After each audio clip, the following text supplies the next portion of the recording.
우리 성도들에게도 동일한 은혜와 능력이 임하시기를 주님의 이름으로 축원합니다. 오늘은 창세기 21장 22절에서 34절까지 말씀이 되겠습니다. 구약성경 27페이지를 찾아주시기 바랍니다. 구약성경 27페이지 창세기 21장 22절에서 34절입니다. 찾으시면서 들으십시오. 우리는 지난 시간에 하나님께서 약속대로 아브라함에게 이삭을 선물로 주셨음을 보았습니다. 그런데 그 일로 인하여 집안에 갈등이 생겨납니다. 이스마엘이 14살이나 많은 이스마엘이 이삭을 괴롭힌 거죠. 근데 그것이 사라의 눈에 띄었습니다. 그래서 사라가 눈에 불이 번쩍했죠. 그래서 이스마엘이냐 이삭이냐 선택해라 라고 이야기를 합니다. 어찌 보면 하나님의 법칙입니다. 하나님의 나라를 육신에 속한 자와 영에 속한 자가 똑같이 이어받을 수는 없었습니다. 그래서 아브라함이 근심하고 걱정할 때 하나님께서 찾아오셨죠. 그리고 사라의 말대로 하라, 이스마엘과 하가를 내어 쫓으라 라고 말씀하십니다. 그래서 가죽 한 덩이의 물과 조금의 양식을 가지고 그를 광야로 내어 쫓습니다. 그러나 하나님께서 어찌하든지 아브라함을 통해서 난 태의 싹시였기 때문에 그를 보호하시고 그를 높여주시고 그에게 축복을 부어주십니다. 아브라함의 근심거리가 집안에 해결된 거죠. 얼마나 여러분 힘들었겠습니까? 그냥 부인의 눈치를 보면서. 그런데 여러분, 제가 지난 시간에도 말씀드렸듯이 항상 우리가 예수를 믿고 구원을 받아 하나님의 자녀가 되어 살아가다 보면 좋은 일이 있으면 슬픈 일도 있고 기쁜 일이 있으면 낙심된 일도 있는 것입니다. 그러나 하나님께서는 항상 우리에게 좋은 것 주시기를 원하시는 하나님이 되십니다. 그래서 오늘 아브라함을 보면 그 집안일로 인하여 근심하고 걱정하여 문제를 해결함 받고 좀 마음이 놓인 그 아브라함에게 하나님의 축복, 하나님의 은혜가 임하는 내용이 오늘 본문의 내용입니다. 우리 22절부터 34절까지 우리 한 절씩 교독합니다. 제가 22절 읽겠습니다. 그때 아비멜렉과 그 군대 장군 비골이 아브라함에게 말하여 이르되 내가 무슨 일을 하든지 하나님이 너와 함께 계시는도다. 그런즉 너는 나와 내 아들과 내 손자에게서 거짓 대행하지 아니하기를 이제 여기서 하나님을 가리켜 내게 맹세하라. 내가 내게 후대한 대로 너도 나와 네가 머무는 이 땅에 행할 것이니라. 그러니까 아비멜렉 왕이 아브라함을 찾아와서 나와 화치를 맺자 이렇게 이야기하는 겁니다. 오히려 부탁하는 겁니다. 아브라함이 이르되 내가 맹세하리라 하고 아비멜렉의 종들이 아브라함의 우물을 빼앗은 일에 관하여 아브라함이 아비멜렉을 칙명하며 아비멜렉이 이르되 누가 그리하였는지 내가 알지 못하노라. 너도 내게 알리지 아니하였고 나도 듣지 못하였더니 오늘에야 들었노라. 아브라함이 양과 소를 가져다가 아비멜렉에게 주고 두 사람이 서로 언약을 세우니라. 아브라함이 7 암양 새끼를 따로 놓으니 아비멜렉이 아브라함에게 이르되 이 7 암양 새끼를 따로 놓으면 어찌미냐. 7 암양 새끼입니다. 아비멜렉이 아브라함에게 이르되 아브라함이 이르되 너는 내 손에서 이 암양 새끼 7을 받아 내가 이 우물 판 증거를 삼으라 하고 두 사람이 거기서 새로 맹세하였으므로 그것을 이 브엘세바가 7개의 우물이라는 의미입니다. 그러니까 암양 새끼 7마리를 약속의 표징으로 준 것은 7개의 우물에 대한 약속입니다. 그러나 한편으로 브엘세바라고 하는 의미는 언약의 우물이라고 하는 의미도 가지고 있습니다. 그들이 브엘세바에서 언약을 세우며 아비멜렉과 그 군대 장관 비골은 떠나 블레셋 사람의 땅으로 돌아갔고 아브라함은 브엘세바에 에베셀 나무를 심고 거기서 영원히 여호와의 이름을 불렀으며 우리 34절 다 같이 읽읍시다. 시작. 아멘. 아브라함의 세력이 점점 확장되어져 가자 아비멜렉 왕이 두려움을 느끼고 아브라함을 찾아와 화친을 요청하고 있습니다. 근데 여러분 보세요.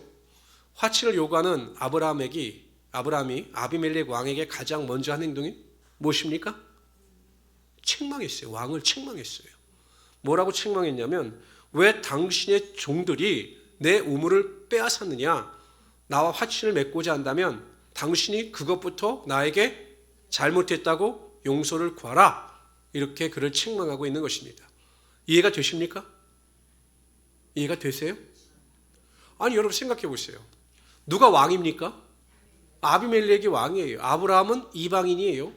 요즘 말로 따지면 갑질은 아비멜렉이 해야 되는 거예요. 철저하게 을입니다. 그런데 을이 갑질을 합니다.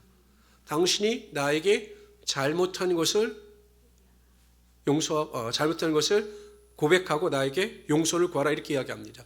사람들로 말하면 간이 배 밖으로 나온 거죠. 이게 좀 극단의 표현을 쓰면. 그런데 아브라함이 그렇게 담대하게 이야기를 합니다. 그랬더니 여러분 아비멜렉이 또 뭐라고 이야기합니까? 나 몰랐다고. 미안하다고. 또 그것을 사과하고 있습니다.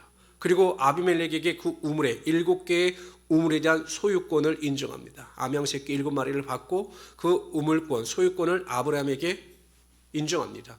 상상할 수 없는 일이죠. 이방의 계계입니다.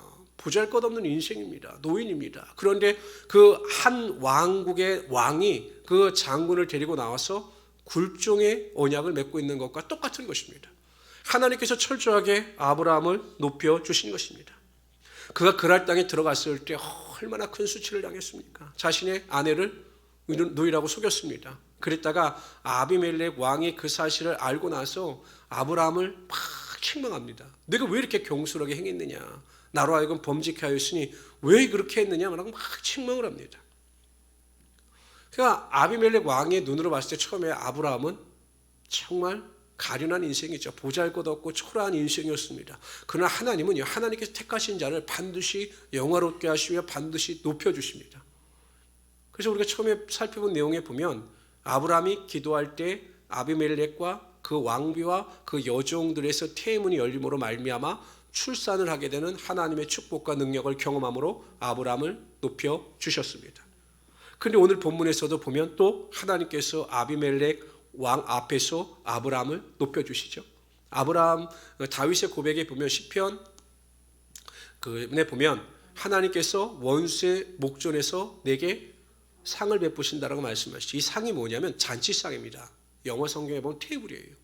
그러니까 원수의 목전에서 잔치상을 베풀어 주심으로 말미암아 나를 영화롭게 하시는 것처럼 그 아비멜렉 왕 앞에서 이방의 왕 앞에서 아브라함에게 하나님께서 잔치상을 베풀어 주신 것입니다.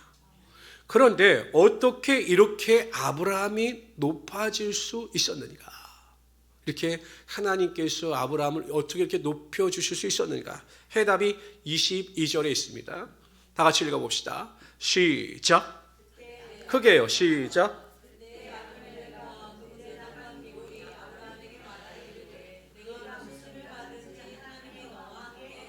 하나님이 너와 함께 하시는 도다. 이게 누가 고백입니까? 아비멜렉 왕이 아브라함에게 한 고백이에요. 아브라함이 고백하는 게 아니에요. 하나님께서 나와 함께 하신다. 그러니 당신 까불지 마. 이게 아닙니다. 아비멜렉 왕이 보니 하나님께서 아브라함과 함께 하심을 본 것입니다. 한번 앞뒤 좌우 사람을 이렇게 보십시오. 한번 이렇게 앞뒤 좌우 사람 이렇게 한번 보세요. 보이십니까? 네. 뭐가 보이십니까? 거짓말하지 마십시오. 무슨 하나님이 보이십니까? 근데 그러한 믿음을 가지고 살아가야 한다라는 것입니다. 왜냐하면 아비멜렉은요 하나님을 이미 경험한 사람이에요. 아브라함의 아내 사라를 왕궁으로 데려갔을 때 하나님께서 밤의 꿈에 나타나셔요. 그리고 그를 책망하십니다. 범죄치 말라라고 경고하십니다. 아니하면 큰 심판이 내 가정에 임할 것이고 나라에 임할 것이다라고 경고한 거예요. 그래서 그가 두려워했습니다. 하나님을 간접적으로 경험한 것입니다. 그리고 아브라함의 삶을 본 거예요. 처음에 볼 때는 초라해 보이던 저 이방인이 가면 갈수록 번성하고 뭐 상상할 수 없는 놀라운 축복을 받게 되고 그 삶을 바라보면서 하나님이 그와 함께 하시는구나. 하나님과 함께 하시는 아브라함이야말로 정말 대단한 사람이고 그로 말미암아 그 아브라함에 대한 두려움을 가지게 되었던 것입니다. 그래서 화치를 요구한 것입니다.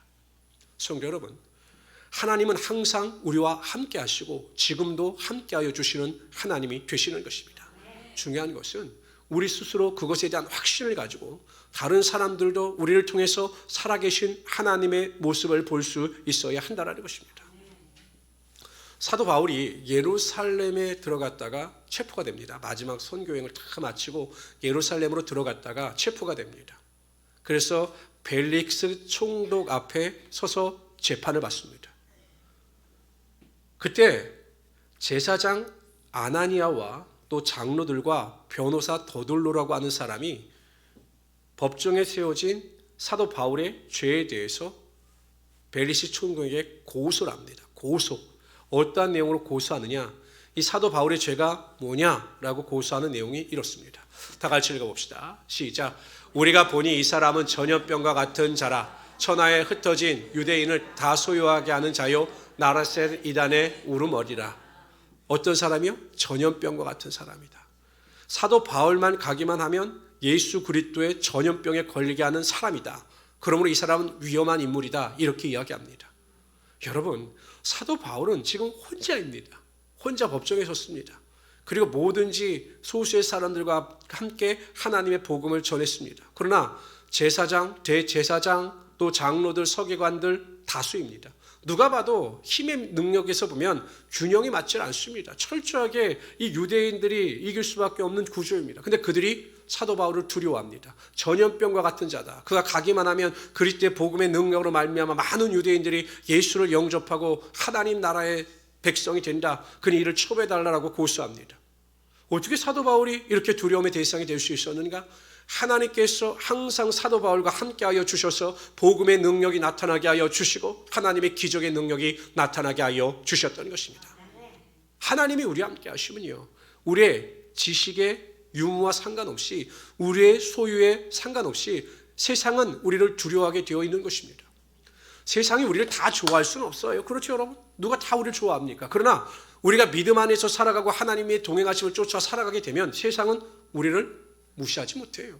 아이고, 저분 비록 여러 가지 경제적으로 어렵고 여러 가지 삶이 어려워도 저분 반듯하고 정직한 분이고 올바른 길을 걸어가는 분이야. 충분히 존경받을 수 있는 분이야 라고 하는 인정을 받을 수가 있다는 것입니다. 그래서 하나님이 함께 하시면, 하나님의 능력이 함께 하시면 세상에 능치 못할 일이 없게 된다는 것입니다. 근데 제일 중요한 건 하나님은 항상 우리와 함께 하여 주시기를 원하십니다. 그러나 하나님은 누구나에게 다 함께 하시는 것은 아니에요. 그 에스겔에 보면 하나님의 영광이 성전에서 떠나갑니다. 이 하나님의 성전은 하나님의 임재의 장소인데 거기서 하나님의 영광이 떠나가요. 그러니까 하나님께서 함께 하시고 싶지만 하나님께서 함께 하실 수 없는 성도들이 있다는 겁니다. 함께 하시고 싶어도 함께 하실 수 없는 성도들이 있습니다. 하나님은 요셉과 함께 하여 주셨습니다. 성경에 보면 창세기 39장 2절 3절에 보면 여호와께서 요셉과 함께 하심으로 그가 형통한 자가 되어 그의 주인 애굽 사람의 집에 있으니 그의 주인이 여호와께서 그와 함께 하심을 보며 또 여호와께서 그의 범사에 형통하게 하심을 보았더라. 이렇게 이야기합니다. 요셉과 함께 하시는 하나님에 대해서 보디발도 보았다라는 것입니다. 왜 하나님께서 요셉과 함께 하여 주셨을까요? 가는 곳마다 왜 요셉과 함께 하여 주셨을까요? 그 요셉과 함께 하심에 대한 그 정보를 얻을 수 있는 중요한 사건이 하나 있습니다. 바로 보디발 아내의 유혹 앞에 선 요셉의 태도입니다. 보디발의 아내가 유혹합니다. 유혹합니다. 제가 여러 번 한번 말씀드린 적도 있지만 요셉이 잘생겼을까요? 못생겼을까요? 어떻게 그렇게 생각하십니까? 유혹할 정도로 잘생겼다.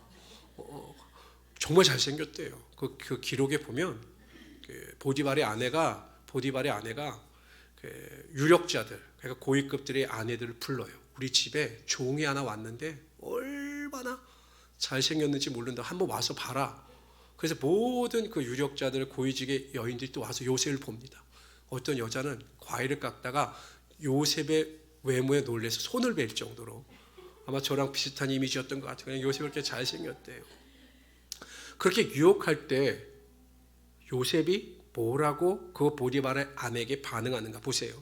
이 집에는 나보다 큰 이가 없으며 주인이 아무것도 내게 금하지 아니하였어도 금한 것은 당신뿐이니 당신은 그의 아내임이니라. 그러니까 보디발에 대한 의리도 지킵니다. 그래서 더 중요한 게 있어요.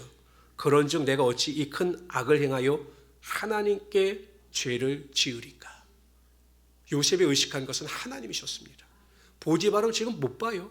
속일 수 있습니다. 그러나 불꽃 같은 눈동자로 자기를 지켜보신 하나님 앞에 내가 어떻게 죄를 범할 수 있겠습니까? 그 거룩함을 지켰습니다. 하나님의 마음을 알았고 하나님의 생각을 알았습니다. 그래서 하나님의 뜻대로 행하니 하나님께서 그와 함께하여 주신 것입니다. 어둠과 빛은 함께 할 수가 없습니다. 죄와 거룩함은 함께 하실 수가 없습니다.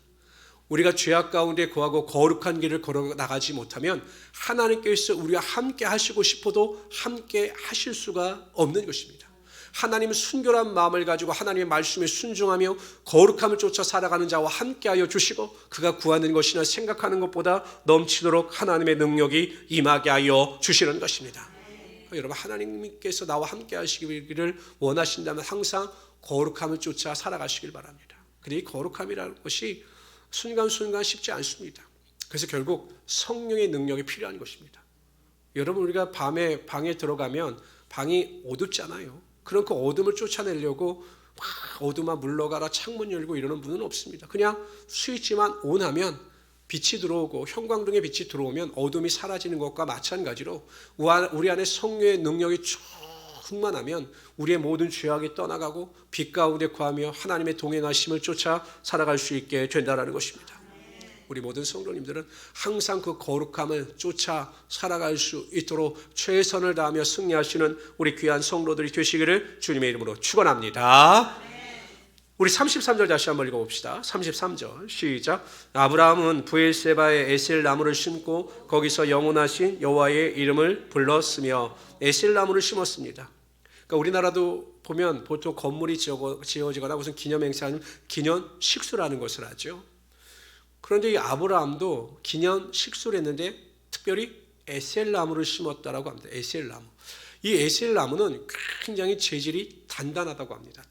굉장히 단단하고 또 생명력이 긴 나무입니다. 그냥 가만히 심기만 하면 알아서 자기가 잘 자라는 생명력이 강한 나무, 에셀 나무를 심은 것입니다. 여기엔 두 가지 의미가 있습니다. 영원토록 변함없이 은혜를 베푸시는 하나님 앞에 감사하여 하나님을 기념하기 위하여 이 나무를 심은 것입니다. 두 번째는 아브라함의 소망입니다. 사람이라고 하는 것은 여러분 언제나 어떻게 변하는지 몰라요. 아비멜렉 왕이 지금은 좋다고 해서 계약을 맺고 갔지만은 약속을 하고 갔지만 언제 어떻게 변할지 모릅니다. 그래서 아비멜렉과 맺은 이 계약이 언약이 영원히 변함없이 지속되기를 원하는 마음을 가지고 에셀 나무를 심었던 것입니다. 또한 본문에 보면 영원하신 여호와의 이름을 불렀으며 어떤 하나님이요? 영원하신 하나님. 영원하시다라고 하는 것은 시간의 제약을 받지 않는 것을 의미합니다. 우리 지금 시간과 공간의 제약을 받고 있는 3차원에 머물러 있어요. 그렇죠. 그래서 여러분 시간이 지나면 지날수록 우리가 노쇠해지죠. 그렇죠. 그리고 시간의 제약을 받기 때문에 항상 시간 안에 머물러 있습니다. 그러나 하나님은 시간의 제약을 받지 않으시는 하나님이십니다. 왜냐하면 하나님께서 시간을 창조하셨기 때문에 시간을 초월하여 존재하시는 하나님이 되신다라는 것입니다. 그래서 하나님께서 영원하신 하나님이 되신다라고 하는 의미는 무엇이냐? 구약 시대에 아브라함과 이삭과 야곱의 하나님이셨던 것처럼 이 시간 이 순간 살아계셔서 저와 여러분의 하나님이 되시고 아브라함과 이삭과 야곱에게 행하셨던 그 능력을 동일하게 우리의 삶 가운데 임하게 하여 주시는 하나님이 되신다라는 것입니다. 뿐만 아니라 하나님은 영원하신 하나님이 되시기 때문에 우리의 육신의 장막이 무너지고 우리의 영혼이 하나님 나라에 들어가고 또 마지막 심판이 다 끝마친 뒤에 새 예루살렘 성이 이 땅에 세워지게 되면 하나님 나라에서 우리가 영원히 하나님과 더불어 왕노릇하는 하나님의 축복의 은혜가 반드시 임하게 되는 것입니다. 하나님은 여전히 지금도 살아계시며 영원히 살아계신 하나님이 되시는 것입니다. 그래서 우리가 믿음을 가지고 하나님께 대한 소망을 가지고 살아갈 수 있는 우리 성도들이 되시기를 주님의 이름으로 축원합니다. 아브라함이 영원하신 하나님을 믿었을 뿐만 아니라 하나님의 이름을 불렀다라고 기록하고 있습니다. 불렀다라고 하는 의미는 기도했다, 찬송했다라고 하는 의미도 있으며 복합적인 의미로는 하나님을 예배했다라는 것입니다. 하나님을 예배했다라는 것입니다. 그러니까 아브라함은요, 여러분 보면 예배의 사람입니다. 예배의 사람. 항상 무슨 일이 있을 때마다 하나님께 예배 제사를 드렸습니다. 아브라함은 영적으로 민감한 사람입니다. 그러니까 아비멜렉이 와서 자신에게 굴종의 언약을 맺게 된 것도 자신의 능력이나 자신의 지혜로부터 비롯된 것이 아니라 하나님께서 자신을 사랑하시고 자신을 보호하시며 자신과 함께하여 주셨기 때문에 그러한 은혜와 능력이 임했음을 믿고 하나님 앞에 감사의 제사를 드리고 있는 것입니다.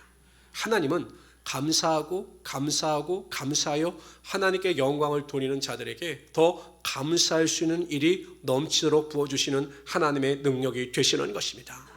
제일 중요한 것이 예배입니다. 예배는 삶의 기초입니다. 삶의 기초. 여러분, 우리가 음식을 먹지 아니하면 생존할 수 없는 것처럼 영적으로 깨어있는 사람들은 예배를 드리지 아니하면 영적으로 메말라 견딜 수가 없는 것입니다. 그래서 주중예배, 금요기도회, 주일예배 나와서 기도하고 말씀 듣고 찬양으로 말미암아 하나님께서 공급하시는 하나님의 놀라운 축복과 은혜와 능력을 임하게 하여 주시는 거죠. 한번 생각해 보세요. 오순절날 마가의 다락방에 성령의 능력이 임할 것이니 너희는 예루살렘을 떠나지 말라. 모여서 기도하라. 이렇게 말씀하셨어요. 예수님께서요. 굳이 그러실 필요도 없었죠. 각각 흩어져서 너희 가정에서 기도해라. 그럼 각각 기도하는 그 자리 가운데 성령의 능력이 임할 것이다 라고 약속하실 수도 있었지만 예수님께서는 모여서 기도하고 모여서 예배하고 모여서 하나님을 찬양할 때 임하는 하나님의 능력과 축복을 아셨던 것입니다. 내 이름으로 두세 사람이 모인 그곳에 나도 그들 가운데 있겠다라고 말씀하셨습니다. 항상 모이기를 패하는 어떤 자들의 습관과 같이 하지 말고 마지막 때가 가까움을 볼수록 우린 더욱 모여서 하나님을 찬양하고 하나님을 예배할 수 있도록 해야 하는 것입니다. 그럴 때 하나님께서 모이는 자들에게, 이 자리에 임한 여러분들에게 놀라운 축복과 은혜와 능력이 분명히 임하게 하여 주시는 것입니다. 중국이 공산화가 됩니다. 모택동에 의해서 중국이 공산화가 되고 그 국민당은 대만으로 쫓겨나죠. 공산주의자들이 제일 싫어하는 것이 기독교입니다. 기독교. 왜냐하면 여러분, 이 공산주의의 기본이 유물사관입니다. 유물사관. 그러니까 모든 세상의 기원은 물질로부터 비롯됐다. 그러니까 여러분, 공산주의자들이 그래서 물질을 사랑하는 거예요. 공평하게 나누자. 여러분, 북한의 고위직들이 공평하게 나눕니까? 기본적으로 공산주의자들은 물질을 사랑합니다. 유물사관이에요. 그런데 예수 믿고 구원받은 기독교인에서 강조하는 핵심은 유물사관이 아닙니다. 세상의 어떠한 물질보다 하나님을 더 사랑하고 하나님을 섬기는 것을 강조하기 때문에 공산주의 이론과 기독교는 병립할 수가 없어서 공산주의자들이 기독교를 제일 싫어하는 겁니다. 그래서 모택동이 공산 정권을 잡자마자 가장 먼저 박해한 것이 교회입니다. 예배드리지 말라라고 이야기를 했습니다. 그런데 공동 농장에서 300명의 성도들이 모여서 그 모택동의 위협에도 불구하고 예배와 찬송을 드렸습니다. 그래서 공산당이 옵니다. 뭐라고 이야기하냐면 다음 주에도 모여서 예배하고 기도하면 매주 한 명씩 총살하겠다. 이렇게 위협하고 돌아갔습니다. 멈췄을까요? 계속 예배를 드렸을까요? 여러분들 같았으면 계속 나오셨을까요? 오늘 와가지고 공산주의자들이 이 자리에 모인 동무들 내일 다음 주에 나오면 다 총살하겠어. 그러면 또 나오실까요? 하고 우리 권사님들은 나오시겠죠. 이제 뭐 그렇죠. 워낙 믿음들이 좋으시고 이제 사실 만큼 사셨기 때문에 그러나 우리 한지희 집사님이나 김은희 집사님 좀 생각이 틀릴 것 같은데 애들도 있고 그래서 나왔습니다. 그래서 공산주의자들이 이야기합니다. 누가 예배를 주도했느냐. 근데 장로님이 나섭니다.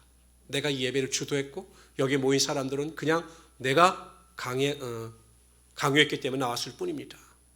사람들이 말리죠. 장로님 왜 그러시냐고. 아닙니다. 나에게 순교할 수 있는 기회를 주십시오 라고 호소한 뒤에 1호로 그 장로님이 총살로 그 예배 현장에서 돌아가셔요.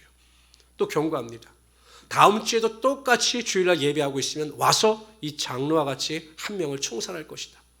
또 모입니다. 그러기를 3달 그렇게 했습니다. 3달. 그러니까 여러분 3달이면 한 주에 한 명씩이면 4명. 그 다음에 또 4명, 8명, 12명. 계속 총살을 당하는데도 성도들은 오히려 두려워하는 것이 아니라 오히려 그 총살을 당해서 돌아가시는 분들을 부러워하는 거예요. 서로 내가 죽겠다라고 나서는 겁니다. 나중에 어떻게 되느냐, 이 공산당원들이 질린 겁니다. 질린 거. 오히려 두려움을 느낀 것입니다.